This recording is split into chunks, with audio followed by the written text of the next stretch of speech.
Somewhere along the banks of Louisiana's Bayou Teche, there exists a plantation record that was deliberately destroyed in 1859.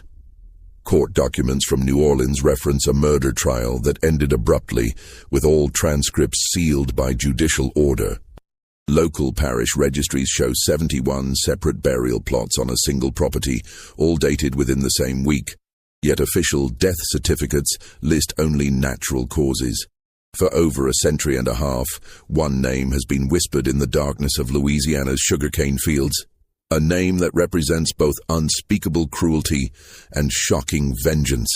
Tonight, we're uncovering what really happened on the Devereaux plantation, and why the truth was buried deeper than any grave. Before we continue with the story of Patience Devereaux and the girl who destroyed everything he built, I want to hear from you. Hit that subscribe button and drop a comment telling me what state or city you're listening from. Are you brave enough to hear what comes next? Let's find out together. The truth begins not with violence, but with a bill of sale. St. Landry Parish stretched across the fertile Louisiana lowlands like a patchwork quilt of wealth and suffering. By 1853, the region had become one of the most profitable sugar-producing areas in the entire South, with plantations lining the Bayou Teche, generating fortunes that rivaled those of European nobility. The town of Opelousas served as the parish seat, a bustling community of approximately 3,000 souls, planters, merchants, overseers, and the enslaved people who made their prosperity possible. Among the plantation owners, Patience Devereaux stood out not for his wealth, which was considerable, but for his peculiar reputation. A third-generation planter whose family had arrived from France in the 1760s, Patience, named for a Puritan ancestor on his mother's side, had inherited Belle Ombre plantation at the age of 28, following his father's death from yellow fever. Now 42 years old, he ran his 300-acre sugar operation with what neighbors diplomatically called exacting standards. The Devereaux plantation house rose 3 stories above the Louisiana mud, its white columns gleaming in the subtropical sun. 73 enslaved people worked the property, in the fields, the sugar mill, the house, and the various outbuildings that made up the complex machinery of plantation life. The property was profitable, producing nearly 200 hogsheads of sugar annually, enough to maintain Devereaux's position among the parish's elite planters. But Belle Ombre harbored a secret that even the most callous of Devereaux's fellow planters would have found disturbing. Devereaux himself cut an imposing figure, tall and lean, with the kind of angular features that suggested aristocratic breeding. He dressed impeccably, favoring dark suits even in Louisiana's oppressive heat, and maintained a neat beard in the French style. He was educated, having spent 2 years studying in New Orleans, and could quote extensively from both the Bible and various classical texts. He attended church every Sunday at St. Landry Catholic Church, sitting in the Devereaux family pew that his grandfather had purchased in 1791. His wife, Claudette, had died in childbirth 7 years earlier, along with their infant son. Since then, Devereaux had lived alone in the big house, attended by a rotating staff of house servants who, neighbors noticed, rarely lasted more than a few months before being transferred to fieldwork or sold away entirely. The spring of 1853 brought changes to Belle Ombre. In March, a slave trader named Rufus Gaines arrived from Mobile with a coffle of 22 enslaved people, recently imported through the illegal but thriving interstate trade. Among them was a girl of approximately 14 years, though her exact age would never be firmly established. The trader's manifest listed her simply as Negro girl, field hand, healthy stock. She had been born somewhere in Virginia, separated from her mother at age 7 when the estate she belonged to was liquidated to pay debts. Since then, she had passed through 5 different owners, moving steadily southward through the domestic slave trade, each sale taking her further from anything she had known. By the time she reached Louisiana, she had learned to keep her eyes down, her voice silent, and her thoughts hidden behind a mask of compliance. Devereaux purchased her for $800, a significant sum that raised eyebrows among the other planters present at the sale. Field hands typically sold for $500 to $600. But Devereux had specific requirements, and this girl met them precisely. Young, strong enough for work, but small-framed and isolated, with no family connections on any nearby plantation.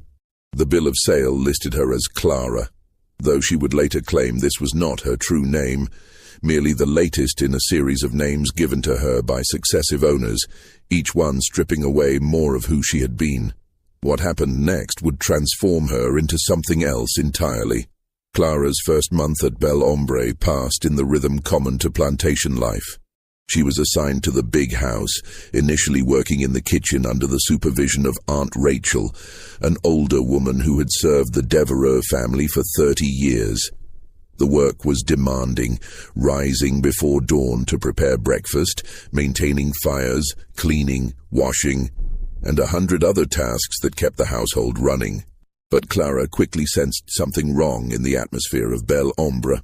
The other house servants moved with a particular kind of tension, their eyes darting toward Devereux whenever he entered a room. Conversation stopped abruptly when he approached. And there were absences. Servants who disappeared from the house staff without explanation, replaced by new faces who carried the same haunted expression within weeks. Aunt Rachel tried to warn her, in the careful, coded language that enslaved people use to communicate dangerous truths. Master Devereux, he got particular ways, she said one evening as they scrubbed pots in the kitchen house. You mind yourself, child. Keep your head down, do your work. Don't never give him cause to notice you special. But it was already too late. On a humid night in late April, Devereux summoned Clara to his study. The room smelled of tobacco and old leather, lit by oil lamps that cast wavering shadows across walls lined with books. Devereux sat behind a massive desk of imported mahogany, his face impassive as he regarded her. You can read, can't you? He asked. The question was dangerous. Literacy among enslaved people was illegal in Louisiana, punishable by whipping or worse. Clara kept her eyes fixed on the floor. No, sir.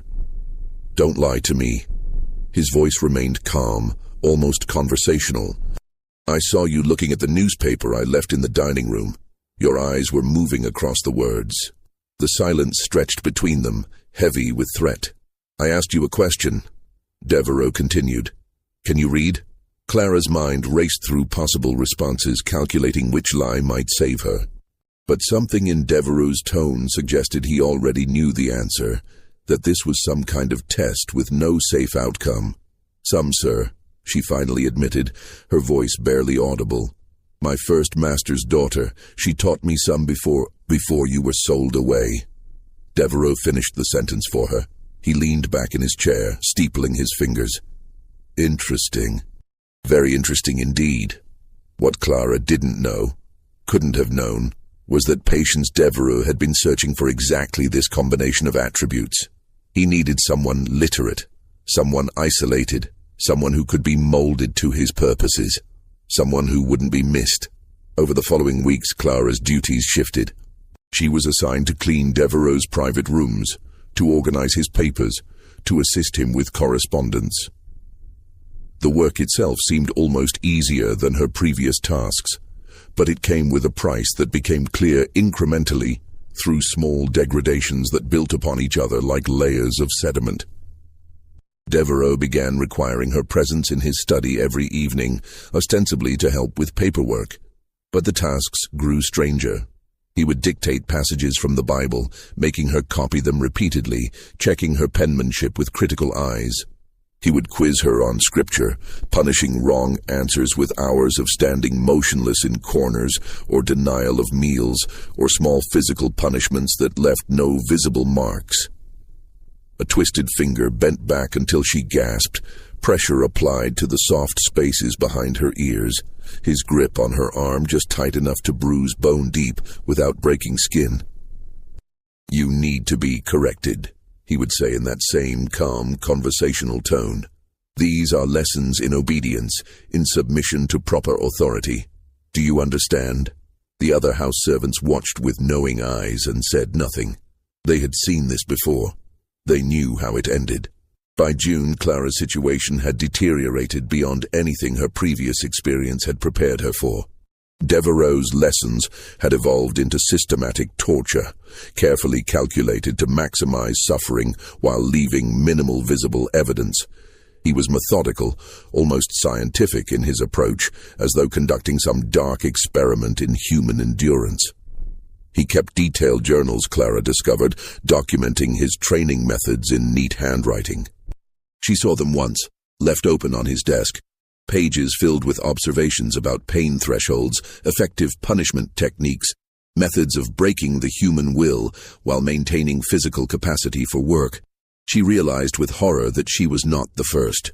The journals referenced other subjects, numbered but not named, with clinical notes about their responses to various treatments. Subject 7 had lasted 3 months before being transferred. Subject 9 showed promising initial compliance, but ultimately proved unsuitable. Subject 12, the most recent entry before Clara's arrival, had required disposal after an incident that Devereaux described only as regrettable but necessary. Clara was Subject 13.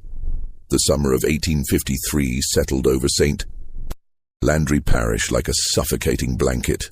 In the sugar fields, enslaved workers moved between the cane rows, their bodies dark against the green stalks, their songs carrying across the morning mist. Life at Bel Ombre continued its surface rhythm. The bells marking work hours, the routine of planting and cultivation, the weekly visits from neighboring planters who saw only what Devereaux chose to show them. But inside the big house, Clara was disappearing. Not physically, Devereaux was too clever for that. She still appeared at meals, still performed her visible duties, still attended to the tasks that would be noticed by others. But piece by piece, something essential was being carved away from her, removed with the precision of a surgeon's knife. Devereaux's methods were sophisticated. He understood that breaking a person required more than physical pain. It required isolation, disorientation, the systematic destruction of identity and hope. He rotated his punishments to prevent adaptation, mixed rewards with cruelty to create confusion, used sleep deprivation and forced wakefulness to blur the boundaries of reality. Some nights, he would summon her to read aloud from his favorite texts, passages from the Old Testament about masters and servants, obedience and punishment, the divine order of hierarchy. Other nights, he would force her to stand motionless for hours while he worked at his desk, punishing any movement with fresh torments. He deprived her of food, then presented elaborate meals and watched her eat, while asking questions designed to humiliate. He gave her tasks impossible to complete, then punished the inevitable failures with methodical cruelty. Through it all, he maintained his facade of respectability. On Sundays, he attended church services, standing to sing hymns with his rich baritone voice. He hosted dinner parties where he entertained neighboring planters with discussions of sugar prices and political developments. He was known as a cultured man, perhaps a bit reserved since his wife's death, but hardly worthy of suspicion. The other enslaved people at Bel Ombre knew, of course. They always knew, but what could they do? Speaking out meant death, or worse, being sold away to the brutal sugar plantations further south, where life expectancy was measured in years rather than decades. So they averted their eyes and whispered prayers and tried not to think about the sounds that sometimes echoed from the big house late at night. Aunt Rachel tried once to intervene. She approached the overseer, a man named Dalton who managed the field operations, and carefully suggested that Clara was being worked too hard, that perhaps she should be reassigned to other duties. Dalton listened with an impassive expression, then reported the conversation directly to Devereaux. Rachel spent 3 days in the punishment shed, a small building behind the sugar mill where infractions were corrected, emerging with fresh scars on her back and a new understanding of the boundaries of what could be risked. She never spoke of Clara again, though sometimes Clara would find small things left for her, a piece of cornbread wrapped in cloth, a cup of water placed where she would find it, small gestures of solidarity that carried enormous risk. As summer turned toward fall, Clara began to change in ways that went beyond the physical. Something was hardening inside her. crystallizing through the heat of her suffering into a form that even she didn't fully recognize. The mask of compliance remained, but behind it, something else was growing. Not hope, which Devereaux had systematically destroyed, but something colder and more durable.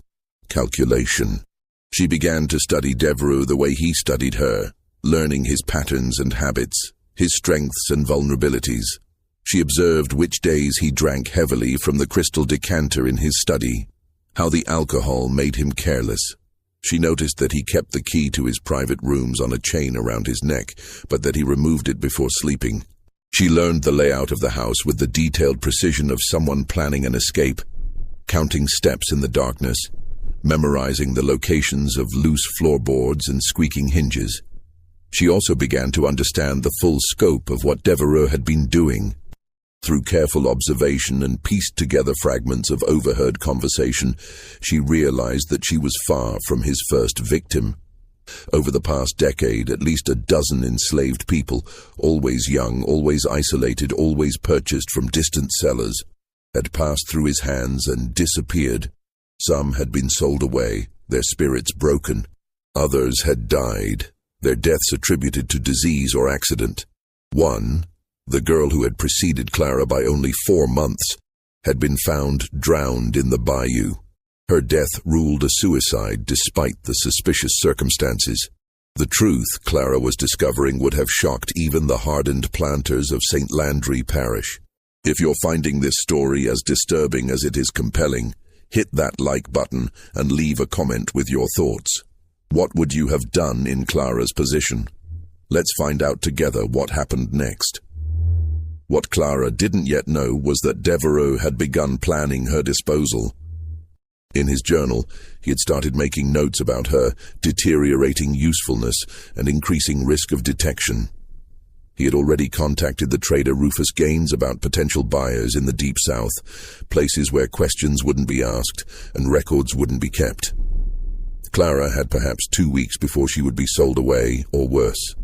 October arrived with its deceptive coolness, the brutal heat of summer giving way to temperatures that made fieldwork almost bearable. The sugarcane stood tall and ready for harvest, and Bel Hombre prepared for the grinding season, the most intense and profitable period of the plantation year, when the cane would be cut and processed into raw sugar in a round-the-clock operation that would consume everyone's energy for weeks. Devereaux's mood had shifted in ways that Clara recognized as dangerous.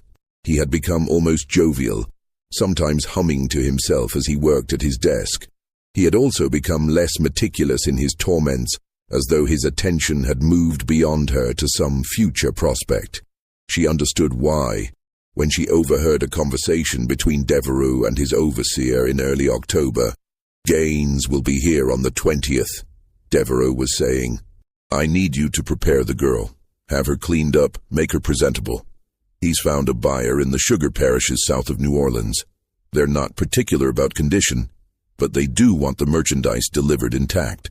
The overseer's response was too quiet to hear, but Devereaux's reply came clearly. "Don't concern yourself with the details. Just make sure she's ready for transport. After that, she becomes someone else's problem." Clara's heart pounded as she absorbed this information. October 20th was 12 days away. 12 days until she would be sold into what everyone knew were the most brutal conditions in the entire South. The vast sugar plantations where enslaved people were worked to death and replaced like worn-out tools, where life expectancy was 3 to 5 years, where survival itself was considered a form of extraordinary luck. She would not live long enough to be sold. The decision formed in her mind, not as a conscious choice but as an inevitability, like water finding its path downhill. She could not escape. The patrol system was too efficient, the geography too hostile to runaways, especially a young woman traveling alone. She could not appeal to authorities. The law itself considered her property, not a person with rights to protection. She could not hope for rescue or intervention. Everyone who knew of her situation had already demonstrated their powerlessness or unwillingness to act. But she could act herself. That night, Clara took inventory of her resources. They were pitifully few, Her knowledge of the house, her literacy, her familiarity with Devereux's routines, and her access to his private rooms. She also had something else, something that Devereux himself had given her without realizing it. A detailed understanding of anatomy and infliction of pain, learned from observing his methods, from enduring them, from reading the clinical descriptions in his journals. She began to plan with the same methodical care that Devereux had applied to her destruction. The tools she needed were readily available in any plantation household. The sugar mill had sharp implements for cutting cane. The kitchen held knives of various sizes. The carpentry shop contained saws and axes. But Clara understood that her window of opportunity would be measured in minutes, perhaps seconds. She needed something immediately accessible, something that wouldn't raise suspicion if she carried it, something that could serve her purposes efficiently. She found it in Devereux's own study. Among the various items on his desk was a letter opener, a foot-long blade of Sheffield steel, sharp enough to slice paper with precision, pointed enough to penetrate leather, substantial enough to serve as a weapon if wielded with sufficient force. Devereux used it daily, leaving it lying on his desk among his papers, a tool so ordinary that its potential lethality was invisible. Clara also made another discovery during her careful surveillance of Devereux's evening routine. On Wednesday nights, he indulged in particularly heavy drinking, consuming most of a bottle of bourbon while reviewing the week's plantation accounts. The alcohol made him drowsy, made him careless, made him vulnerable in ways he would never be when sober. Wednesday, October 14th, 6 days before she was scheduled to be sold away, would be her only chance. The days leading up to October 14th passed with excruciating slowness. Clara moved through her routine with mechanical precision, her mind operating on 2 levels simultaneously, performing her duties while constantly reviewing her plan, searching for flaws, calculating probabilities, preparing for contingencies. She was terrified. The fear lived in her stomach like a physical thing, making food difficult to swallow, making sleep impossible. But underneath the fear was something else, something that burned with a cold, steady flame.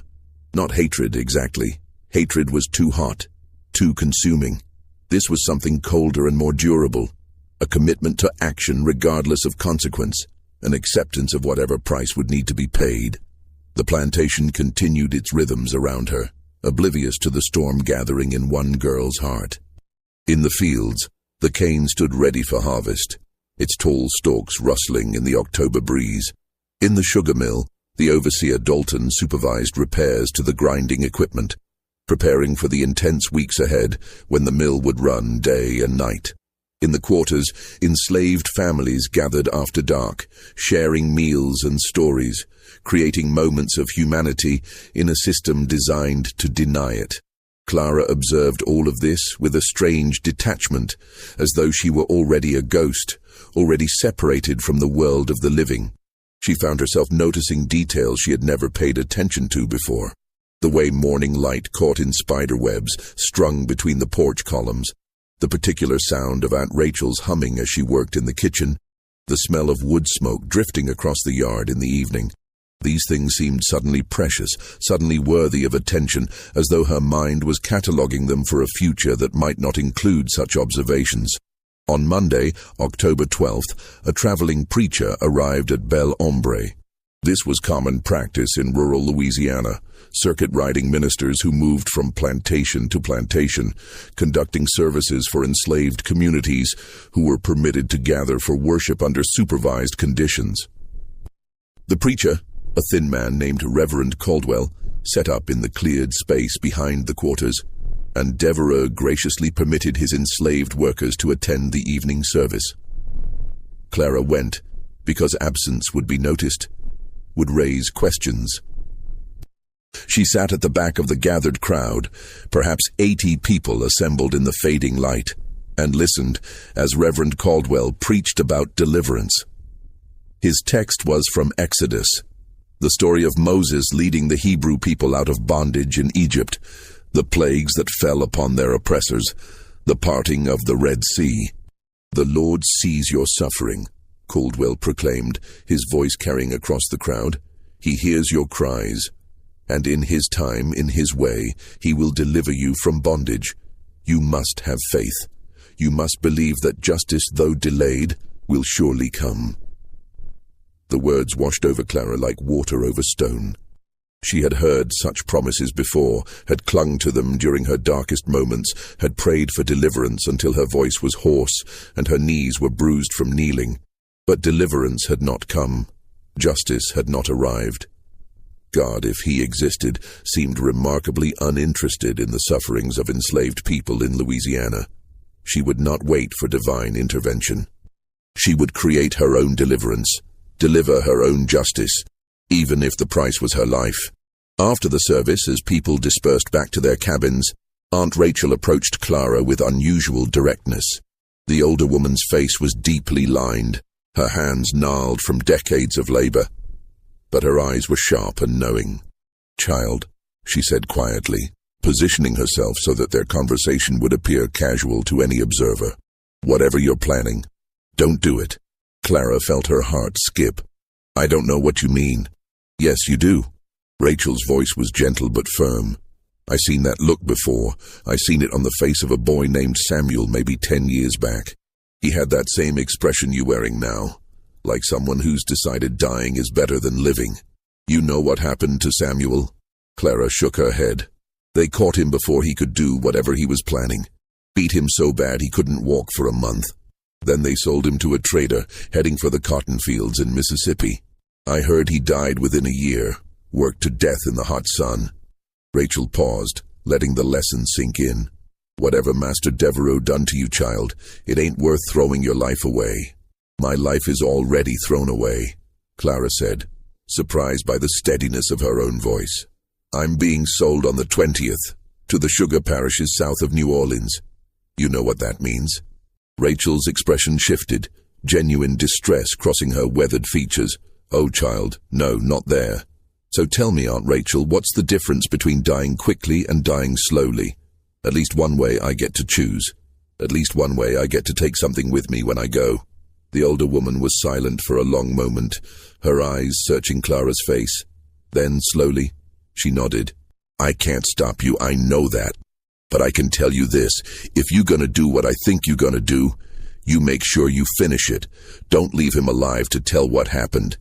Don't give him chance to hurt nobody else, you understand?" "I understand." Rachel reached out and squeezed Clara's hand, a gesture so brief that anyone watching would have missed it. "May the Lord have mercy on your soul, child, and may he have none on his." Then she was gone, disappearing into the darkness between the cabins, leaving Clara alone with her thoughts and her terrible resolution. Tuesday, October 13th, dawned grey and cool, with low clouds promising rain that never came. Clara woke before dawn, as always, and moved through her morning routine with the automatic precision of long practice. She built up the kitchen fires, helped prepare breakfast, carried trays to the big house, cleaned rooms, washed dishes, performed the endless small tasks that made up the machinery of domestic service. But today was different. Today, every action carried extra weight, every moment potentially her last experience of ordinary things. She found herself paying attention to sensations she normally ignored, the texture of linen under her fingers as she folded laundry, the warmth of sun breaking through clouds to touch her face, the taste of the small piece of cornbread she ate for lunch. In the afternoon, Devereaux summoned her to his study for what she recognized with grim clarity would be his final session of torment before she was sold away. She climbed the stairs to the second floor, walked down the hallway past the portraits of Devereaux ancestors staring down with painted eyes, and knocked on the study door. "Enter," his voice called. The room was exactly as it always was, orderly, scholarly, deceptively civilized. Books lined the walls, their leather spines gleaming in the afternoon light filtering through tall windows. Devereaux's desk dominated the center of the room, its surface covered with neat stacks of papers, ledgers, correspondence. The crystal decanter of bourbon sat in its usual place, along with 2 glasses. Oil lamps waited to be lit when evening came. Devereaux sat behind his desk, dressed impeccably as always in a dark suit and crisp white shirt. He looked up as Clara entered, his expression mild, almost pleasant. "Ah, Clara, come in. Close the door. Sit down." He gestured to the straight-backed chair positioned before his desk, the chair where Clara had spent so many hours enduring his particular brand of education. She sat, keeping her eyes downcast in the posture of submission he demanded. "I want to talk to you about your future," Devereaux began, steepling his fingers in a gesture she had come to know well. "Mr. Gaines will be arriving in a few days to complete your transfer to new ownership. I thought you might have questions about what to expect." This was new. Devereaux had never before shown interest in explaining or justifying his decisions. The novelty of it was almost surreal. "I have no questions, sir," Clara said quietly. "No? You're not curious about where you're going, what kind of work you'll be doing?" Devereaux's tone was conversational, almost friendly. This, Clara understood, was part of his psychological method, the unpredictable shifts between cruelty and kindness, keeping his subjects off balance, never certain what to expect. "No, sir." He studied her for a moment, his eyes sharp despite the mild expression. "You're lying. You know exactly where you're going. The sugar parishes, the places where they grind up workers like cane stalks, where 5 years is considered a long life. You're terrified, aren't you?" Clara said nothing. "It's all right to admit fear," Devereaux continued. "Fear is rational. Fear is appropriate. What you should fear most, however, is not the future but the possibility of trying to avoid it. Do you understand what I'm saying, Clara?" He was warning her not to try to escape, not to try to resist, not to try anything that would make him escalate his response. The warning itself was almost gentle, which made it more terrifying than any explicit threat. "I understand, sir." "Good." Devereaux leaned back in his chair, seemingly satisfied. "You've been a challenging subject, Clara. Not as compliant as some, but more resilient than most. I'll miss our evenings together in a way. But all experiments must eventually conclude, and I find myself eager to begin fresh work with new material." He paused, pouring himself 2 fingers of bourbon from the crystal decanter, sipping it slowly. "Do you hate me, Clara?" The question was a trap. Either answer would displease him, would earn fresh punishment. But Clara found herself responding with unexpected honesty. "No, sir." And it was true. She didn't hate him.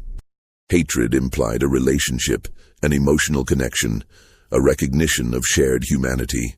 What she felt toward Patience Devereaux was something far colder, an absolute determination that he should cease to exist, delivered with the emotional investment of someone deciding to exterminate vermin. Devereaux seemed pleased by her answer, missing entirely the truth behind it. "Good," he said. "Hatred clouds judgment. Submission requires clarity of mind and purity of obedience. You're learning, even at this late stage." He paused again, swirling the bourbon in his glass, watching the amber liquid catch the light. "I've kept detailed records of our time together. Did you know that? Observations, measurements, assessments of technique and result. Quite fascinating, really. The human capacity for adaptation, for endurance, for survival even under the most adverse conditions. You've contributed to a body of knowledge that might someday prove valuable." Clara listened to this with a strange detachment. He was describing her suffering as research, her pain as data, her existence as nothing more than experimental material. It should have provoked some response, rage, disgust, despair. But she felt nothing except the cold certainty of what would happen tomorrow night. "You may go," Devereaux said finally, dismissing her with a wave of his hand. "Get some rest.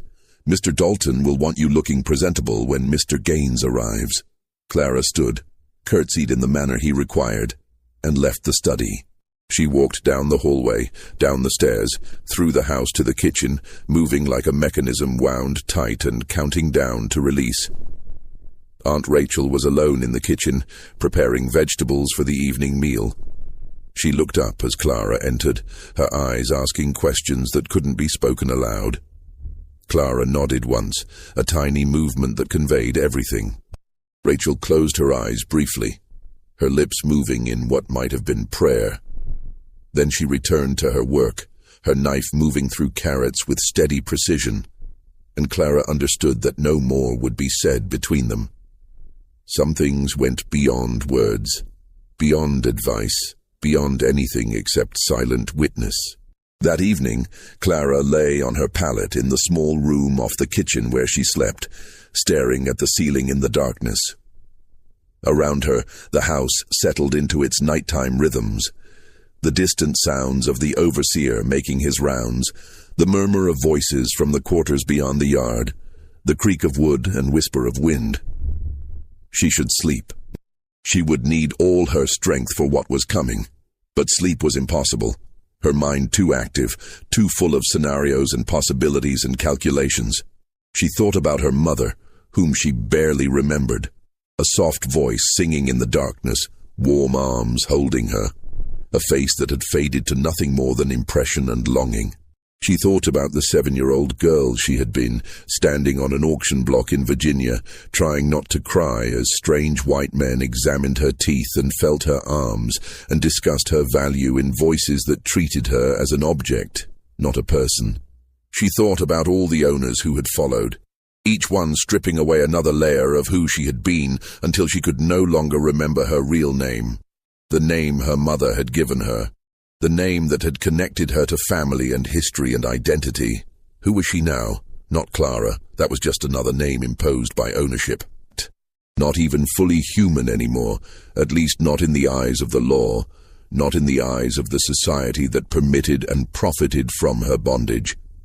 But tomorrow night she would become something. Someone. A person who had acted, who had chosen, who had refused to be passive in the face of her own destruction. It wasn't much. It probably wasn't enough. But it was what she had. The hours until dawn passed with excruciating slowness. Clara must have dozed eventually, because she woke to the sound of the plantation bell ringing the call to morning labor, grey light filtering through the single window of her room. Wednesday, October 14th. Her last day as Clara. Her last day as anything. She rose, dressed in her work clothes, and began her final day at Bel Hombre. The morning passed in a blur of activity. Clara moved through her tasks with mechanical efficiency, her body performing familiar actions while her mind remained elsewhere, counting down hours and then minutes to the moment that would change everything. Breakfast preparation, cleaning the dining room, carrying water, sweeping floors, washing dishes. The endless cycle of domestic labor that had defined her existence for as long as she could remember. At midday, she ate a small meal of cornbread and beans, forcing herself to swallow despite the knot of tension in her stomach. She would need energy. She would need strength. She could not afford weakness. In the afternoon, she found herself alone in Devereaux's study during her routine cleaning. The room was empty, Devereaux having gone to inspect the sugar mill with his overseer. This was her opportunity. The letter opener lay on his desk among various papers and correspondence, its Sheffield steel blade catching the afternoon light. Clara had cleaned around it 100 times, had polished its brass handle, had never considered it as anything except another piece of the room's furnishings. Now she saw it differently. She saw its length, a full foot from tip to handle. She saw its weight, substantial enough to penetrate leather or heavy cloth. She saw its edge, sharp enough to slice through paper with precision, sharp enough to cut flesh if wielded with force. She picked it up, testing its balance, feeling how it fit in her hand. It was heavier than she expected, more substantial, more real. This was not an abstraction anymore. This was a weapon. This was the tool that would transform intent into action. Her heart hammered in her chest as she made her decision. She couldn't wait until evening to secure it. If Devereaux noticed its absence before then, everything would be ruined. But carrying it on her person all afternoon was risky. If she was searched for any reason, if it was discovered, she made her choice. Carefully, she wrapped the letter opener in a cleaning cloth, then tucked it into the deep pocket of her work dress, arranging the fabric so that the shape wouldn't be obvious to casual observation. The weight of it pulled at her pocket, a constant reminder of what was coming, of what she was about to become. She finished her cleaning, left the study, and moved through the rest of the afternoon with the letter opener pressed against her thigh through layers of cloth, its presence a secret weight that only she knew about. Evening came. The sun sank toward the horizon, painting the sky in shades of orange and red that seemed almost obscenely beautiful. Clara helped prepare dinner, served Devereux his meal in the dining room, cleared the dishes afterward, moved through her routine while the knife in her pocket waited, patient and cold. At 8 o'clock, Devereux retired to his study as was his Wednesday custom. Through the closed door, Clara could hear familiar sounds. The clink of glass on glass as he poured bourbon, the creak of his chair, the rustle of papers as he worked through plantation accounts and correspondence. She waited in the hallway outside, her back against the wall, one hand in her pocket wrapped around the letter opener's handle. Her heart was beating so loudly, she was certain everyone in the house must hear it. Certain that someone would discover her lurking here and demand to know what she was doing. But no one came. The house was quiet, except for distant sounds from the kitchen and quarters, the ordinary noises of evening at Belle Ombre. Time passed with strange elasticity, seconds stretching into minutes, minutes compressing into moments. Clara found herself in an odd state of consciousness, simultaneously hyper-aware of every sensation and somehow distant from them all, as though she were watching herself from outside her own body. At 9 o'clock, precisely on schedule, Devereux's voice called through the door. "Clara, attend me." This was the moment. This was the threshold. Once she crossed it, there would be no going back, no undoing, no reprieve. Everything that followed would flow inevitably from what happened in the next hours. Clara took a breath, feeling the letter opener's weight in her pocket one last time. Then she opened the study door and stepped inside. The study was warm, lit by 2 oil lamps that cast wavering shadows across the walls of books. Devereux sat behind his massive mahogany desk, his face slightly flushed from the bourbon he'd been drinking. The bottle beside him was more than half empty. He had consumed more than usual tonight, which was exactly what Clara had been counting on. His movements when he gestured for her to close the door were slightly less precise than normal. His eyes slightly unfocused.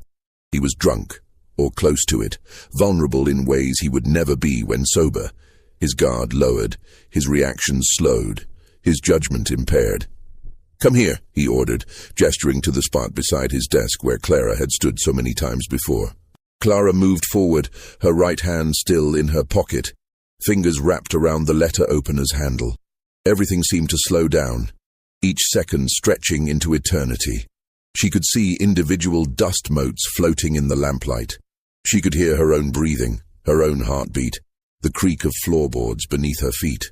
She could smell the bourbon on Devereux's breath, the tobacco smoke that clung to his clothes, the faint scent of leather and old paper that permeated the study.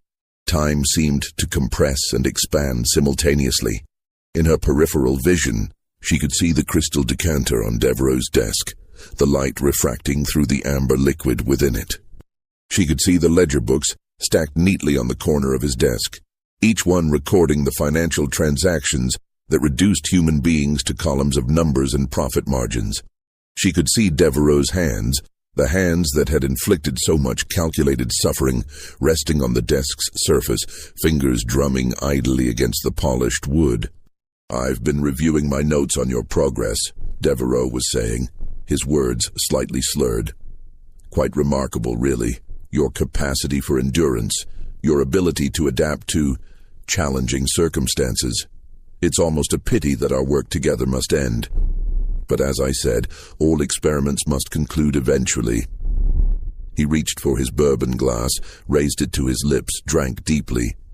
His attention was momentarily diverted, his neck exposed above his collar, the lamplight casting shadows in the hollow of his throat. Clara acted.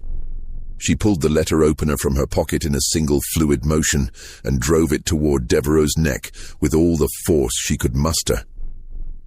But her hands were shaking. whether from fear or adrenaline or the simple enormity of what she was attempting, and her aim was imperfect. The blade struck his shoulder instead, penetrating several inches into flesh and muscle, hitting bone with a sensation that traveled up the handle into Clara's hand. Devereaux roared with pain and shock, lurching to his feet with such force that his chair toppled backward, crashing against the bookshelf behind him. His hand grabbed for the knife handle protruding from his shoulder, trying to pull it free, his face contorting with a mixture of rage and disbelief. "You," he gasped, his voice strangled. "You dare." But Clara didn't let him finish. 6 months of accumulated suffering, 6 months of systematic torture, 6 months of helpless submission erupted from her in a fury of action. She launched herself at him, her fists striking at his face, her weight, meager though it was, knocking him off balance. They crashed into the bookshelf behind his desk, volumes tumbling down around them in a cascade of leather and paper. Devereaux was larger and stronger. Clara had known this would be the case, had factored it into her planning. But he was also drunk and wounded, blood soaking through his shirt from the stab wound in his shoulder, his movements uncoordinated, his reactions slowed by alcohol and shock. They struggled in terrible silence, both instinctively understanding that noise would bring others, would summon witnesses, would transform this private confrontation into something public and therefore even more dangerous. The only sounds were their breathing, harsh and ragged, and the impact of bodies against furniture, the crash of objects falling, the scrape of shoes against floorboards. Devereaux's hands closed around Clara's throat, his fingers digging into soft flesh, cutting off her air. Black spots began to dance in her vision. Her lungs burned. She was dying, she realized with strange clarity. He was killing her. Despite everything, her planning, her determination, her willingness to sacrifice her life, he was still going to kill her, still going to win, still going to reduce her to nothing more than another entry in his cursed journals. Her hand found the letter opener, still protruding from his shoulder. She grabbed the handle, now slick with blood, and yanked it free with a sucking sound that would haunt her memory forever. The blade came away trailing dark blood, and for a moment she could see the wound it left behind, a ragged opening in flesh that looked somehow obscene, somehow more real than anything she had ever witnessed. Then she drove the blade into him again, and again, and again. She struck wherever her hand could reach, his chest, his stomach, his arms as he tried to defend himself. Each blow was powered by 6 months of torture, by the memory of every girl who had suffered before her, by the knowledge that survival required absolute commitment, that half measures would mean her death and his survival, and the continuation of everything he represented. Devereaux's grip on her throat weakened. He fell backward, striking his head on the corner of his desk with a sound like a mallet hitting meat, a wet, heavy sound that Clara would never be able to forget. He collapsed to the floor, blood spreading beneath him in a dark pool that caught the lamplight and gleamed like oil. He lay there, bleeding from multiple wounds, his breathing shallow and labored, his eyes wide with shock and pain, and something that might have been fear, real fear, perhaps for the first time in his privileged, cruel life. Clara stood over him, the bloody letter opener still clutched in her hand, her chest heaving, her mind strangely calm. This was the moment. This was the choice. She could run now.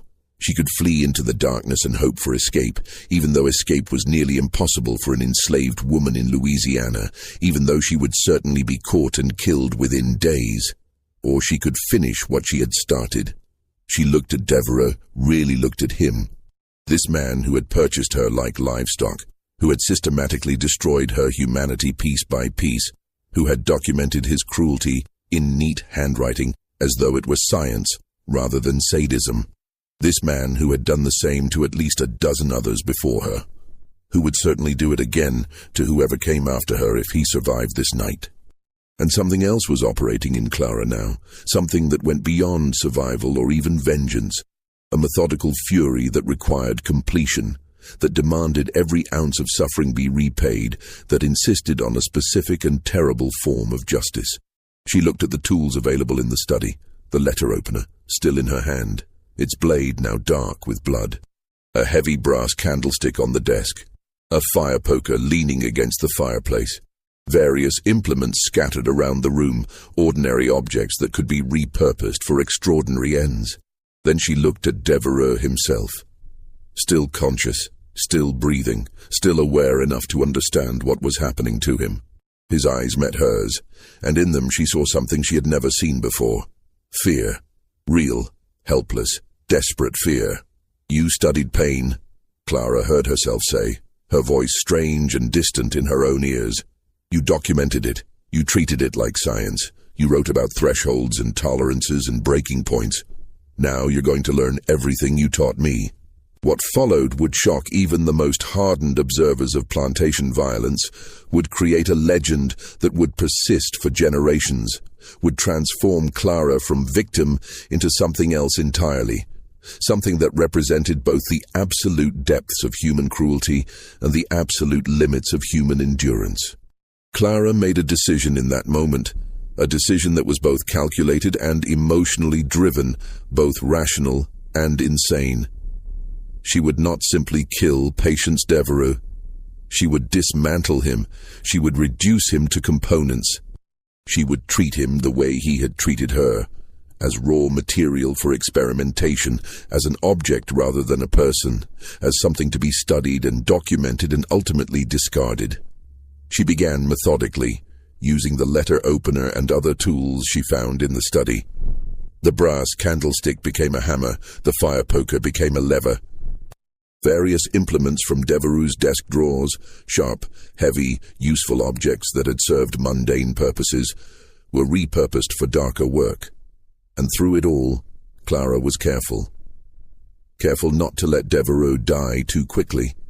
That would be mercy, and mercy was not what this moment required. Careful to work in silence, stuffing cloth in his mouth to muffle sounds, mindful that the other enslaved people in the quarters beyond the house should not be implicated in what was happening. This was her action, her choice, her responsibility alone. She was also careful to apply the lessons she had learned. 6 months of systematic torture had taught her anatomy through suffering.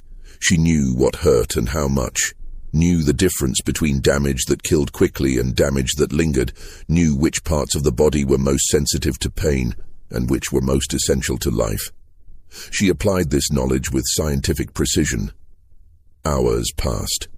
The oil lamps burned low, and Clara refilled them from the reserve Devereux kept in a cabinet, the mundane action surreal in the context of what she was doing. The night deepened outside the study windows, the house around them silent except for the distant sounds of crickets and nightbirds and the occasional creak of settling wood.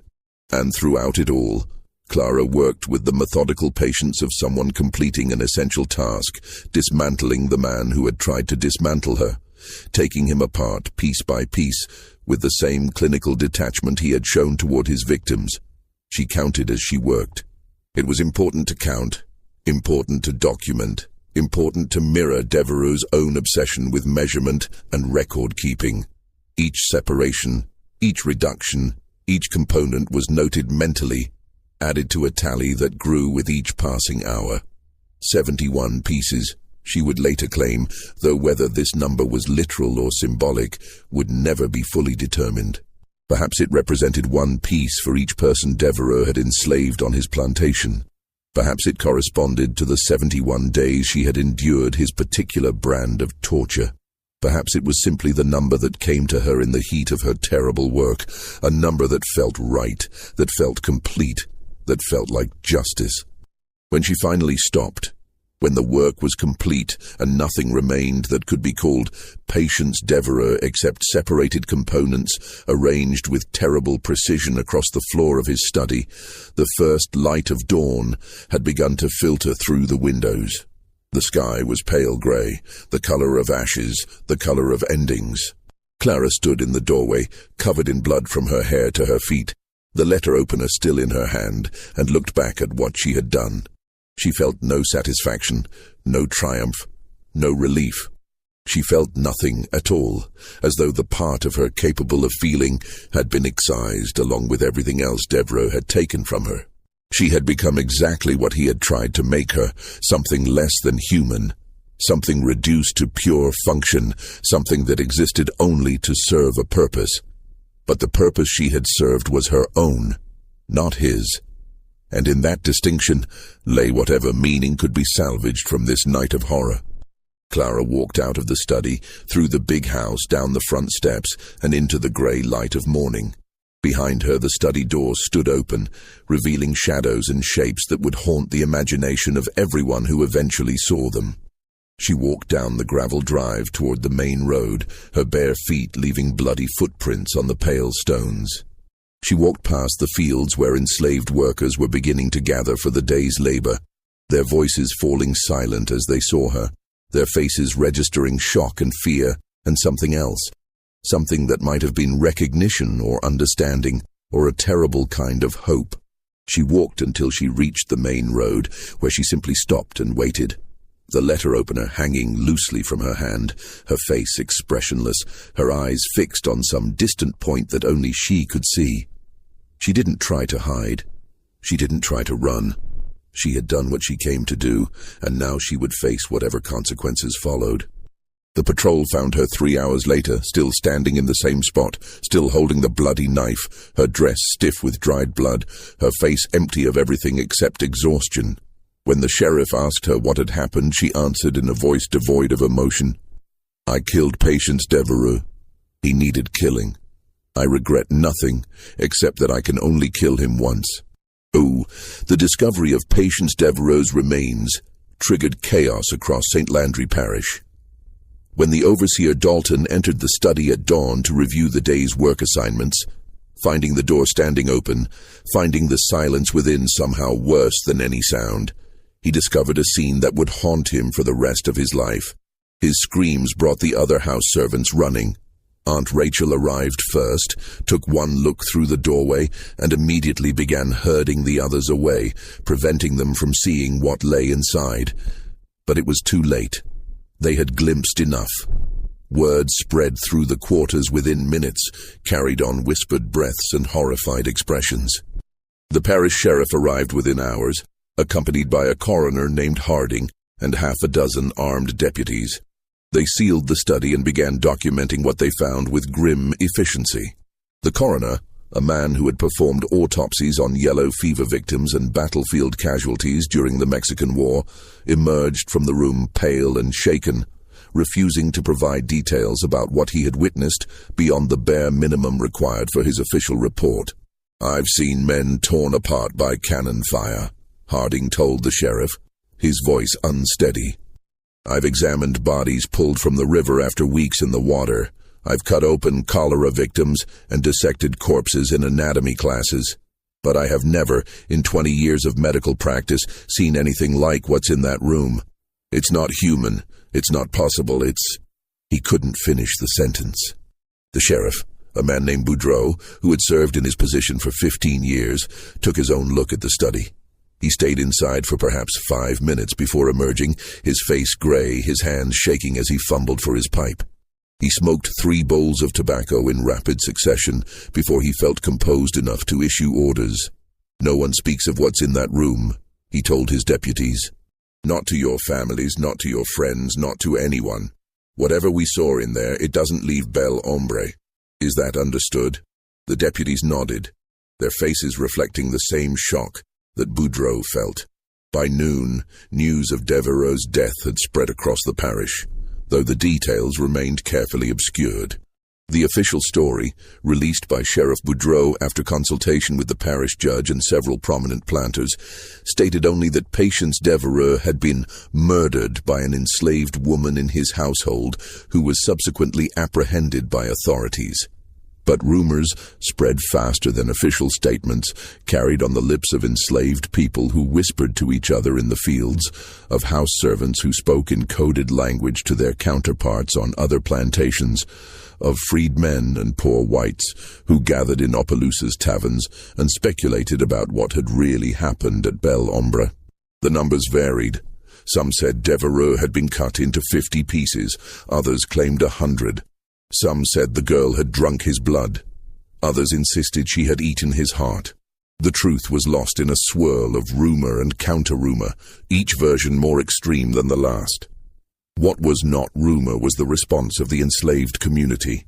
Within days of Devereux's death, something unprecedented began to happen across St. Landry Parish. Enslaved people started refusing to work. Not violently, not through organized uprising, but simply through quiet, firm resistance.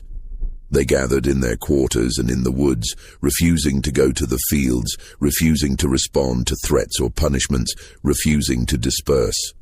Within a week, more than 200 people had assembled in hidden camps in the forests and swamps surrounding Bel Ombre.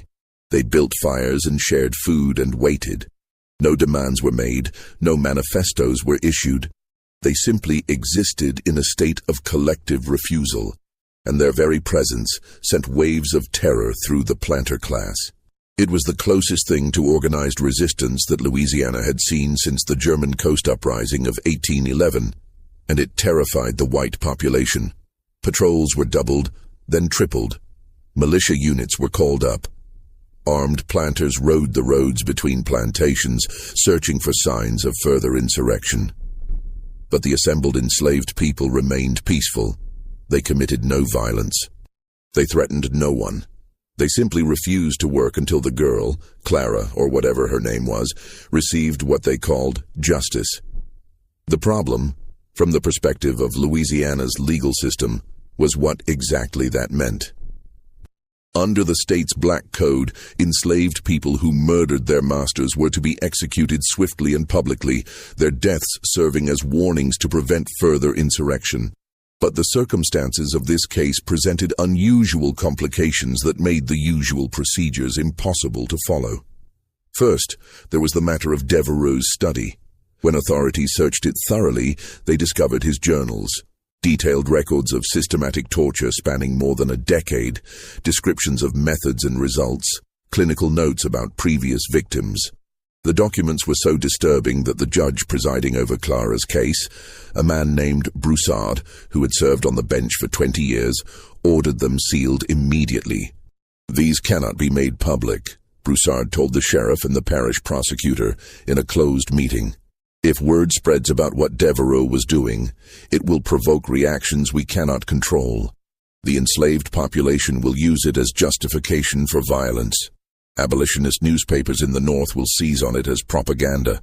Our entire social order could be called into question." "But the journals provide context for what the girl did," the prosecutor argued. They explain nothing," Broussard interrupted. "They are the ravings of a disturbed mind, and they will never see the light of day. Seal them. Lock them away. They are not to be referenced in any court proceeding, is that clear?" So the journals were removed from evidence, placed in a sealed box, and stored in the parish courthouse vault, where they would remain, officially at least, for the next century and a half. Second, there was the question of how Clara had accomplished what she did. The physical evidence suggested a sustained assault lasting hours, requiring strength and determination that seemed implausible for someone of her size and condition. Medical experts brought in to examine the study were baffled by the precision of what had been done. The apparent anatomical knowledge required, the sheer physical endurance necessary to complete such work. "It's not possible," one doctor insisted. "A girl of her size and strength simply could not have done this alone. There must have been others involved, multiple assailants working together." But Clara, when questioned, maintained that she had acted alone. "No one helped me," she stated flatly during her one and only interrogation. "No one knew what I was planning. This was my choice and mine alone. I will not allow others to be punished for my actions." Third, and most troubling for the parish authorities, was the continued presence of the assembled enslaved people in the forests and swamps. They showed no signs of dispersing. If anything, their numbers were growing as word spread to neighboring parishes. And while they remained peaceful, their very existence represented a challenge to authority that could not be allowed to stand. The trial itself was conducted in near total secrecy. The courtroom was closed to the public. No journalists were permitted. No transcript was made of the proceedings. Clara was represented by a court-appointed attorney named Hebert, a young lawyer who spoke perhaps 50 words on her behalf, most of them procedural formalities. The prosecution presented its case in less than an hour. Devereux was dead. Clara had confessed to killing him. The evidence was overwhelming. The law was clear. The verdict should be death, carried out publicly as a warning to others. But Judge Broussard faced an impossible situation. Executing Clara would provoke the gathered enslaved people to violence. He had no doubt of that. The parish did not have sufficient forces to control an uprising of that scale. People would die, property would be destroyed, the entire social order of the region would be threatened. On the other hand, failing to execute her would be seen as weakness, would suggest that enslaved people could murder their masters and escape justice, would encourage further resistance and rebellion. Broussard adjourned the trial without issuing a verdict, claiming he needed time to consider the legal complexities of the case. In reality, he spent the next 3 days in frantic consultations with the governor, with prominent planters, with militia commanders, trying to find a solution that would satisfy the demands of law and order without triggering the violence that everyone feared. The solution, when it came, was characteristically Southern in its combination of pragmatism and dishonesty. On October 28, 1853, Sheriff Boudreau issued a brief statement. The matter of the death of Patience Devereux has been resolved to the satisfaction of the court and in accordance with the laws of Louisiana. Justice has been served. All enslaved persons are ordered to return to their plantations and resume their normal duties. Any who refuse will be considered in rebellion and dealt with accordingly. No further details were provided. No verdict was announced. No execution was recorded. Clara vanished from official records after that date. No sale appears in any parish registry. Her name simply ceases to appear in any documentation. The assembled enslaved people, after several more days of tense standoff, gradually dispersed and returned to their plantations. No violence occurred. No arrests were made. Life in St. Landry Parish slowly returned to its normal rhythms, though an undercurrent of tension would persist for years. What actually happened to Clara became the subject of endless speculation and rumor. Some claimed she had been sold to a plantation in Texas, her identity obscured to prevent her from becoming a martyr. Others insisted she had been quietly executed and buried in an unmarked grave in the woods behind Belle Ombre. A few whispered that she had been helped to escape by abolitionists, smuggled north through the Underground Railroad to freedom in Canada. There was even a persistent rumor, never confirmed but never entirely dispelled, that Judge Broussard had made a deal with certain powerful interests, that Clara had been purchased by agents working for Northern abolitionists, that money had changed hands, that she had been transported out of Louisiana under cover of darkness to live out her days in freedom somewhere far from the scenes of her crime. The truth, like so much else about this case, was deliberately obscured, hidden behind layers of official silence and unofficial myth-making. What is known is this. Belle Ombre plantation was sold at auction in December 1853, purchased by a consortium of planters who divided the property among themselves. The big house was demolished the following spring, its materials salvaged or burned, the site left empty. Within 5 years, the Louisiana forest had begun to reclaim the land, vines and undergrowth covering what had once been manicured grounds and cultivated fields. The 71 burial plots mentioned in parish records, discovered by workers clearing the grounds after the auction, were never adequately explained. Official documents claimed they contained victims of a yellow fever outbreak, though no such epidemic was recorded in St. Landry Parish during 1853 or 1854. The plots were shallow, hastily dug, and contained no coffins or markers. Local historians who later researched the matter found no death certificates, no names, no explanation for why so many people would have been buried on the same property within the same week. Some speculated they were not graves at all, but rather holes dug by authorities searching for evidence, though evidence of what was never clarified. Others believed they represented something more symbolic, perhaps 71 separate sites where parts of Devereux had been buried, each piece interred individually in some grim memorial to Clara's methodical vengeance. Or perhaps they marked the number of people Devereux had tortured and killed over his years of systematic cruelty, victims whose deaths had been disguised as disease or accident, or simply erased from record. The truth was never officially established, and after a few years, the question ceased to be asked. In the decades that followed, the story of Clara and Patience Devereux became legend, then myth, then a whispered tale told in the quarters of Louisiana plantations.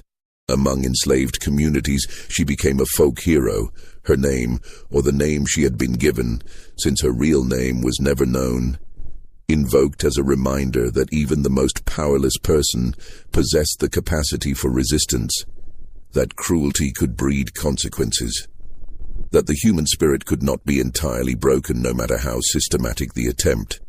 Among the planter class, she became a cautionary tale, rarely spoken of directly, but always present as a reminder that absolute power was never quite as absolute as it seemed, that treating enslaved people with excessive cruelty could provoke reactions that threatened the entire system on which their wealth and comfort depended.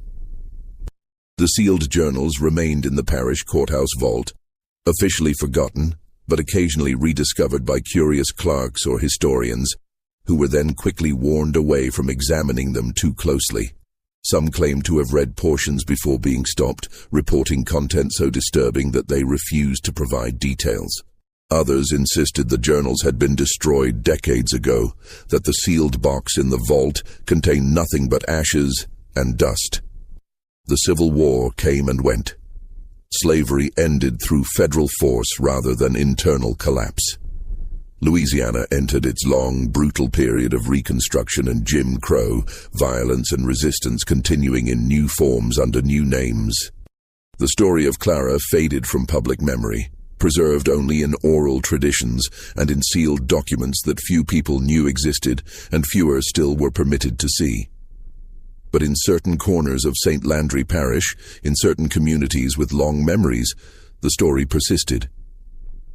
Older people would tell younger ones about the girl who had killed the master, who had refused to die quietly, who had taken her vengeance with methodical precision and transformed her suffering into something that could not be ignored or forgotten.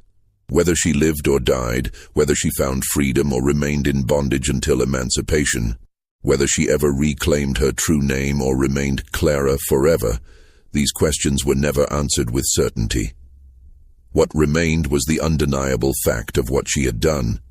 On the night of October 14th, 1853, a young woman subjected to unspeakable cruelty had refused to accept that suffering as her fate. She had acted knowing that action meant almost certain death, choosing violence not from madness, but from a cold calculation that her life was already forfeit and therefore had nothing left to lose. The number 71, whether literal or symbolic, whether referring to pieces of a dismembered body or years of accumulated victims or burial plots, or some other meaning entirely, became attached to her story permanently. 71 pieces of a man who had tried to break her. 71 responses to months of systematic torture. 71 reasons why silence in the face of cruelty is itself a form of violence. The sealed documents remain sealed to this day, locked away in archives that few people access, and fewer still are permitted to examine. The property that once was Bel Ombre has changed hands multiple times, subdivided and developed, its dark history erased by time and deliberate forgetting. Modern residents of the area, if they know the name at all, associate it only vaguely with something bad that happened a long time ago. The details lost to generations of silence, but the story persists, passed down through communities that remember, told in different versions and with different emphases, but always carrying the same essential truth. That a girl whose name was taken from her, whose humanity was denied, whose suffering was treated as scientific data, had refused to accept her own annihilation. She had struck back with terrible precision and had paid whatever price that action required, becoming in the process something more than victim, something more than slave, something that resisted easy categorization or comfortable historical narratives. She had become, simply and finally, someone who acted, someone who chose, someone who refused to be erased. And in a system built entirely on the denial of such agency, that alone was revolutionary. This mystery shows us that even in the darkest moments of American history, in the depths of institutionalized cruelty and oppression, individual acts of resistance could shake the foundations of the system that created them. The number 71 has echoed through history as a reminder of what happens when human beings are pushed beyond endurance, when the only choice left is between passive destruction and active resistance. What do you think of this story?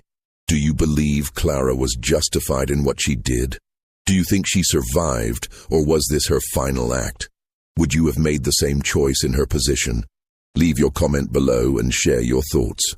If you enjoyed this dark chapter from Louisiana's hidden history, subscribe to Liturgy of Fear, hit the notification bell so you never miss another story, and share this video with someone who appreciates historical mysteries that challenge us to confront uncomfortable truths. The past is full of stories that were deliberately buried, stories that deserve to be told. Thank you for listening, and I'll see you in the next video.